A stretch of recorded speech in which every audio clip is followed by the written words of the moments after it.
Hey, thanks, Coach. Those rollouts with Bake were really successful last week, and he's been so good at throwing on the run his entire career. As a quarterback, can you just talk about what a skill that is and how tough that is to do, to be able to square your shoulders and really pump it downfield like he does?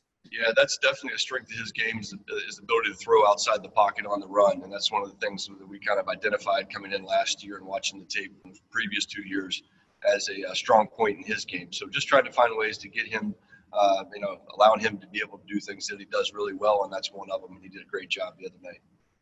And obviously, you guys are going up against a pretty formidable front this week in Washington. What are those challenges like, Alex, where you want to consider maybe rolling out at times, but you got two pretty strong ends there, and how delicate is that balance of trying to figure out what's going to work best in and out of the pocket for Baker? Yeah, that front is very stout, very talented group, obviously, and they play the wide nine techniques, the wide end, so it'll be tough to get outside of the pocket, but that's okay. Those types of situations help a ton in the run game when they're that wide and they're playing for the keepers. That opens up a lot of things with the run. So however they decide to play, obviously we'll be able to adjust and adapt as the game moves. Thank you. Daryl Ryder, you have our next question. Hey, Alex, how much fun was it to be in the film room and watch that final drive, the 6-play 75-yarder? You just, basically ran it right down the Bengals' throat for a touchdown. That was a lot of fun. Obviously, you get in those situations in the 4-minute offense, and you're able to go down and punch it in and late in the game like that when you have a lead. That's what it's all about. And it really hats off to that blocking unit up front, and that includes the wide receivers, the tight ends. Our fullbacks got involved. Coach Callahan put together a hell of a run plan for us last week, and to be able to do that to close the game out, or at least put yourself in position, to be up at the end of the game. That's a tribute to those men up front and the runners as well. Was that the formula the other night against Cincinnati, and maybe something you guys are hoping to really set up for this season, just keying off those two guys to really set things up for Baker and the passing game? I think that's something we do well. We came in the training camp saying we wanted to establish the wide zone and the run game, and to be able to do that, and then everything really opens up off of that. So, yes, I think that was that's kind of what we expected to look like, and having that offensive line play as well as they did up front, and then having two special guys in the backfield that can break it, explosive gains from anywhere on the field. That's awesome for an offense to have that ability. Dan Lobby, you have our next question. Hey, Coach, it looked like Thursday night you guys kind of incorporated a lot more emotion in the offense pre-snap.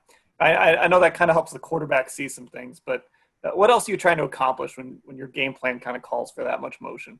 Yeah, that's getting into little game plan specifics. Let you guys figure that one out down the road. But, the more that you can change the looks and do the things that you're accustomed to doing, that's good for the offense. Thanks.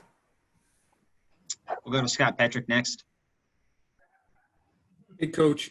We were just talking to Odell, and he was saying how he's grown up and he's become accepting of, okay, if we're going to have to run the ball, we're going to run the ball a bunch.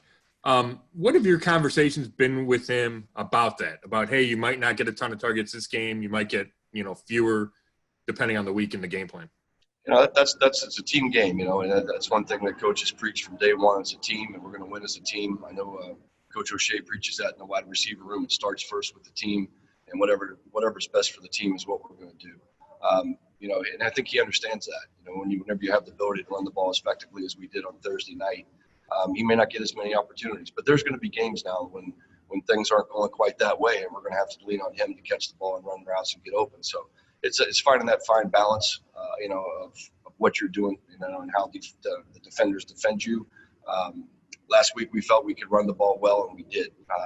It's really about not targets, but efficiency of those targets. He was targeted not as many times as in Baltimore, but he was much more successful and efficient on those targets. I think he knows that. On those two deep routes, the one he caught the touchdown and the one he got held on, just how was he able to get so open? I mean, can you talk a little bit about him as a route runner? Yes, the touchdown catch was an extremely disciplined route. He did exactly what he was asked to do. He was at the right depth. It was a play that we had set up a little bit earlier in the game. We ran a route off of the same type of action, and we came back to it later in the game. He made it look exactly the same. So his precision in the route running was excellent. Next one will go to Tony Grossi. As Chubb and Hunt, if they continue to blow up secondaries, with runs, do you expect to see more 5-man fronts, more bear looks? And how do you counteract that? Yeah, no, I think you'll definitely see some heavier boxes. As we start running the ball well, teams are going to have to put an extra defender down there, and then that's the old, the give and takes. And now all of a sudden you're outside, you're one-on-one, you're not, doubling people with the high safeties over the top, and it opens up the pass game for you. So it's a fine balance of, having runs that you can still run versus a loaded box, which we will definitely have, or deciding to take advantage of the matchups outside, which we will have as well. And Alex, since Stefanski has talked about the collaborative effort and putting the game plan together, I just assume you contribute a lot to the final script of the opening plays that you guys want to hit. How does that conference work between the coaches? Is that Friday night or Saturday or what? It's just the work of the week, really. You kind of see what looks really good in practice, what you've executed well in practice. It comes to the mindset of how do you want to play the game, how do you want to start the game. Is there anything that you want to set up for later in the game off of those first calls early in the game? Coach Kevin does the majority of that, but it's a collaborative effort throughout the week of what's looked good. And, we feel like these are a set of great plays that we feel really good about. Those will generally be in the openers. Nate Ork, we'll go to you. Hey, Coach. I know you talked about Baker and the rollouts earlier, but what's your overview of his second game, and what are you telling him he needs to do to take the next step that you guys want him to take? It's just consistency and stacking successes, really. The first week we got dug ourselves into a little hole there, and we couldn't make our way out of it. But this week we were exactly where we wanted to be. I thought he was extremely focused and locked in during the week. He had a great understanding of the plan, and we challenged him to find completions all over the field. We actually put some numbers on him, and he hit those numbers. So just continuing to have that laser focus, understanding of the plan, understanding that, the defense dictates where the ball goes often. And it's just the decision-making that the quarterback has is going to make him successful. With the exception of the one interception I know he would love to have back, I thought he played a great game. For all he did well, how much emphasis is there on, ending this interception streak?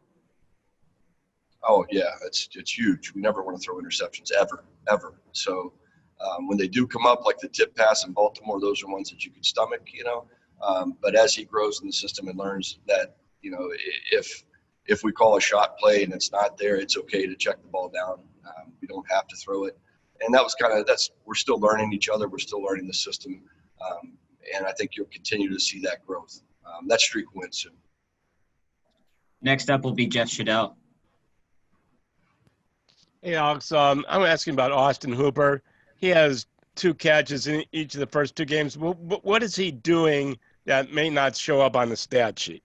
Hoops is the team guy, and he goes out, he does everything in the right way.